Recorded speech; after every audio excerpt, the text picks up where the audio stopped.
자, 지금 걱정되는 건 또 있어요. 부동산 걱정은 계속 이어지는 건데 최근에 걱정이 되는 거는 역시 환율 아닐까 싶습니다. 어제 원달러 환율이 1,530원대까지 올랐고요. 야간 거래에서는 1,540원도 넘어서는 그런 모습이 연출이 됐거든요. 높아도 너무 높은 것 같은데요. 예, 높습니다. 이게 사실 예. 뭐 부동산 문제야, 뭐 하루 이틀 문제도 아니고 우리가 예. 버티면 되는 건데 환율은 너무 과도한 것 같아요. 이게 1,500원대 이상은 우리가 1,400원대 이상은 뉴 노멀이라고 인정을 할 수 있지만 예. 1,500원대면 거의 금융위기 수준이거든요. 그러니까 이 정도의 환율이면 사실 우리가 상당히 좀 불안해해야 되고 예.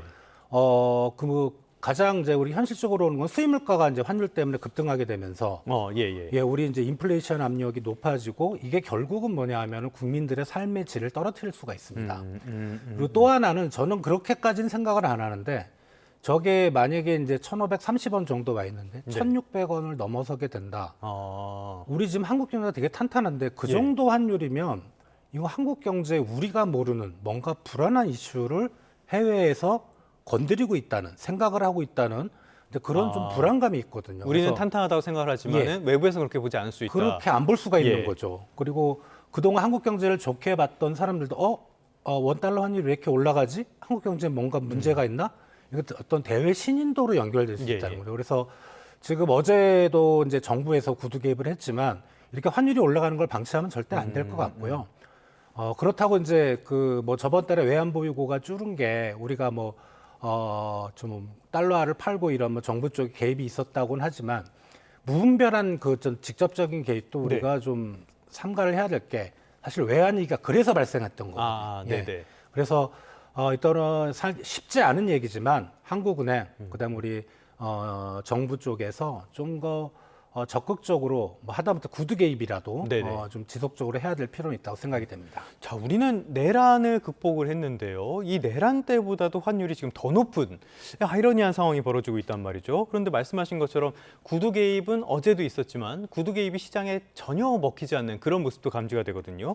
지금 이런 고환율은 대체 왜 발생을 하고 있는 겁니까?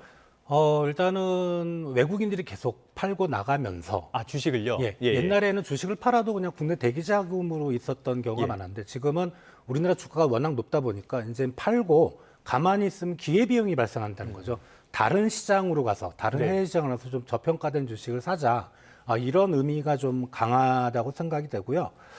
이게 외국인들이 하루 이틀 정도 팔고 그랬으면 괜찮은데 지금 계속 팔고 있거든요. 그렇죠. 예. 그러니까 이런 부분이 상당히 좀 계속 쏠림 현상이 나올 것 같아서 당분간은 원달러 환율이 지금 향후 몇 달간은 한국 경제 가장 큰 현안이 될 거로 생각이 됩니다. 자, 말씀하신 것처럼 이런 원달러 환율이 오르면 당장 수입 물가에 직접적으로 영향을 미칠 수밖에 없기 때문에 물가 걱정이 될 수밖에 없는데요. 지난달 소비자 물가 상승률이 이미 3%를 넘었습니다. 그러면 앞으로도 더 이것들이 고공행진할 가능성 있다고 봐야 되는 겁니까?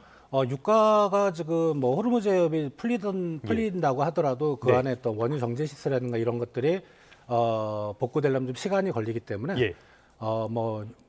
전쟁 이전에 배럴당 60달러대는 어려울 거고 최소한 80달러대 수준을 유지할 거라고 본다면 거기에다가 플러스 환율은 지금 그때보다 훨씬 더 올라가 있는 상황이거든요. 네네. 그럼 수입 물가 상승률이 계속 높은 수준이고 그게 결국은 기업들의 출하 물가, 즉 생산자 물가 상승률을 높일 거고 이미 생산자 물가 상승도 높아졌습니다.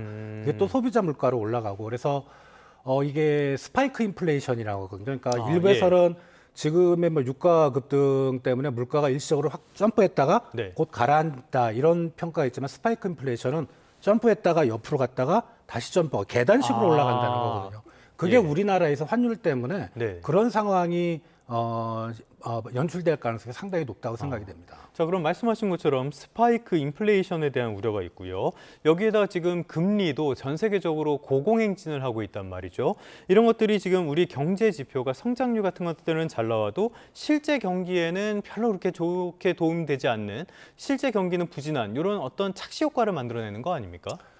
이게 이제 총량 지표라 그러죠. 경제 성장률은. 근데 거기에 좀 가려져 있는 것 같아요. 지금 1분기 경제 성장률의 전기비 1.7%라는 거는 많은 사람들의 평가 반도체 때문이다. 네네. 근데 이제 우리 3고라고 그러죠. 고유가, 그다음에 고환율, 그게 이제 고물가로 이어지면서 고금리까지 이어지면 요 세 가지는 뭐냐면은 내수 경기에 상당히 부정적 영향을 미칩니다. 그러니까 반도체라는 수출 경기는 좋은데 반도체 산업 말고 내수와 연관된 네네. 산업들은 상당히 어렵고 반도체만 좋다. 그렇죠. 예. 그러니까 저 1.7% 경제 성장률을 보면서 많은 국민들이 저건 도대체 어느 나라 얘기냐. 예. 그렇게 느끼는 게 K 양극화라는 표현을 우리가 많이 쓰는 거죠. 네. 예.